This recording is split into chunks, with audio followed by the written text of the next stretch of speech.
मराठा योद्धा मनोज जरांगे पाटील यांचे पंढरपुरात जोरदार स्वागत। मराठा योद्धा मनोज जरांगे पाटील यांनी रविवारी श्री विठ्ठल रुक्मिणी मातेच्या दर्शनासाठी पंढरपुरात रात्री उशिरा दाखल झाले होते।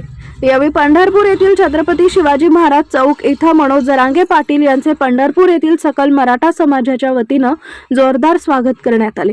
यावेळी जोरदार घोषणाबाजी करत त्यांच्यावर जेसीबीच्या सहाय्याने फुलांची उधळण करण्यात आली। यावेळी त्यांच्यासोबत 100 ते 150 वाहनांचा ताफा होता। मनोज जरांगे पाटील यांनी सरकार स्थापन झाल्यानंतर पुन्हा एकदा मराठा आरक्षणासाठी आंदोलनाचा इशारा दिला होता। नवीन मंत्रिमंडळ काही दिवसातच स्थापन होणार असल्याने रविवारी त्यांनी तुळजापुरात पंढरपूर तीर्थक्षेत्र ठिकाणी देवदेवतांचं दर्शन घेतले। यामुळे सरकार स्थापन झाल्यानंतर पुन्हा एकदा मराठा आरक्षण आंदोलनाला सुरुवात होणार असल्याचे संकेत मिळत आहेत।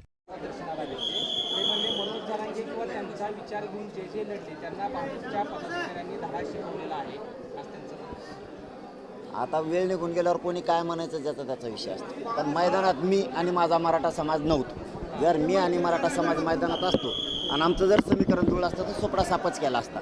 मी लोकसभेला पण तेच सांगितलं तुम्हाला ज्याला पाडा त्याला पाडा, ज्याला निवडून आणा त्याला आणा।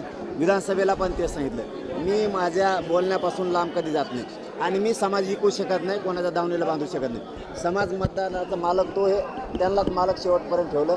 मी मनमानी समाजावर चालवली नाही।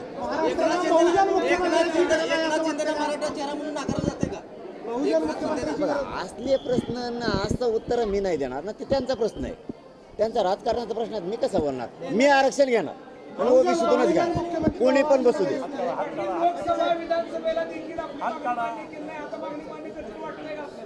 आम्ही कशाला 50-55% आम्ही पळता भूई कमी करणार।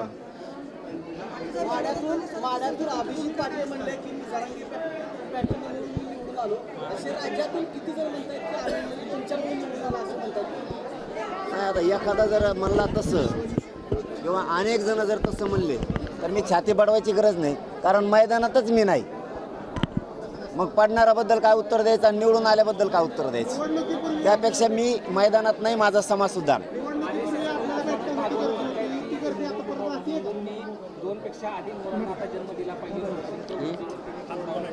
आता हे नवीन काय आहे मी नाही ऐकलं, ऐकल्यावर सांगल।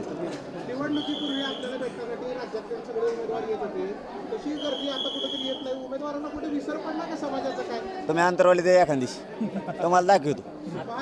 30-32 जण गेलेत येऊन आतापर्यंत निवडून आलेले। बहुजन मुख्यमंत्री सरकार स्थापन झाल्यावर आणखीन येते।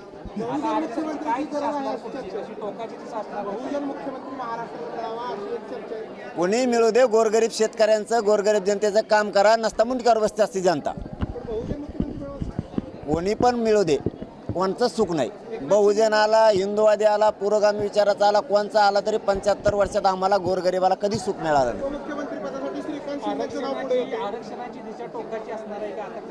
हो, सामूहिक आमरण उपोषण अंतरवालीत होणार बहुतेक। तर अशी शक्यता आहे की मुंबई सुद्धा होऊ शकते। देवेंद्र फडणवीस जर मुख्यमंत्री झाले तर त्याचं स्वागत करणार? अहो हो द्या ना आधी, तुम्हाला आधीच गडबड झाली हो, नंतर जरा पण त्यात पुढं झालं जर तर उत्तर नसतं आता, ते नंतर तुम्हाला लईच गडबड हो त्यांच्या आधी जास्त। आमरण आणि सामूहिक अंतरवालीत असणार 100%। मुंबई जाम करण्याचं काही नियोजन आहे का? दादा, समाजाचं असं म्हणणं आहे की मुंबईतच जायचं, पण असं काही ठरलेलं नाही। आमचं फायनल ठरलेलं आहे की सामूहिक आमरण उपोषण घराघरातले मराठी हे अंतरवालीत करणार आहेत उपोषण अंतरवालीत। परंतु बहुतेक असं होऊ शकतं की मुंबईसुद्धा आमरण उपोषण होऊ शकतं, पण तिथं सामूहिक करता येणार नाही।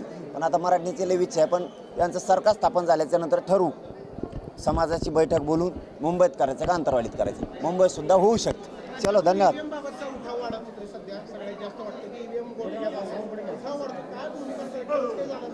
नाही, ज्याच्यातले माहीत नाही त्याच्यावर बोलू नये असं माझं वैयक्तिक मत असतं। त्यातलं आपल्याला काही जास्त माहीतच नाही आणि मग ते काय होतं आणि काय नाही होत त्याच्यावर